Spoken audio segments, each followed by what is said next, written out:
The last primary voters in New Hampshire are making their way to the polls right now. Most places close at 7, although some are open until 8 o'clock. The presidential primary drawing a record turnout this year. Battling it out for those votes, two of Florida's best-known politicians.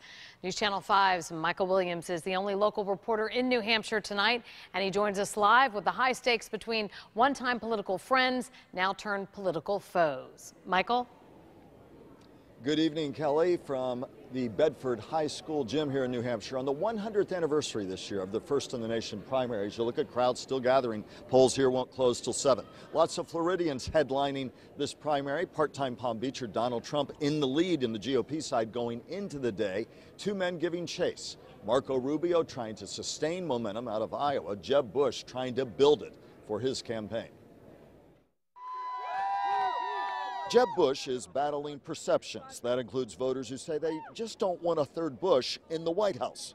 Every person that you talked to said that. Wow, that's pretty amazing, because every person I talked to is saying, I'm going to vote for you. Good to see you. At this polling place in Bedford, Bush says he will defy pundits who say it's do or die for his presidential hopes here. And if he has doubts, he's not showing them. How do you find the staying power for this kind of brutal campaign and the kind of criticisms, the kind of back and forth, the uncertainties that all of you have to go through? Yeah, it's an arduous process, but it's a blessing to be able to be a candidate for president.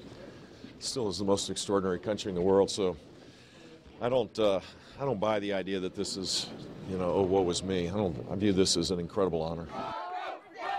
A different challenge for Marco Rubio from Miami. Bush and other GOP opponents keep hammering him with the inexperience tag. A first-term senator they say is not ready.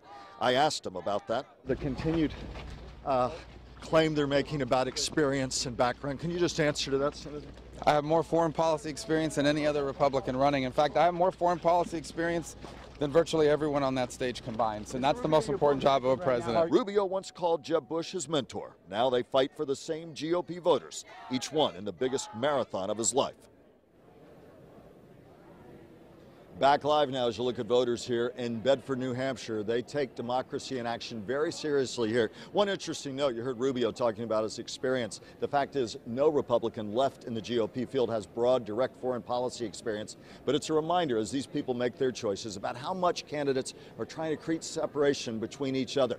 And a packed group that includes Rubio with momentum, Bush, Kasich, Christie, Ted Cruz winning Iowa, but trying to create space too, all in a bid to position themselves. Again, Donald Trump in the lead here, and we're going to be heading over to campaign headquarters tonight. A note, Lester Holt will be live for NBC Nightly News here beginning at 6:30. Reporting live from Bedford, I'm Michael Williams. Now back to you.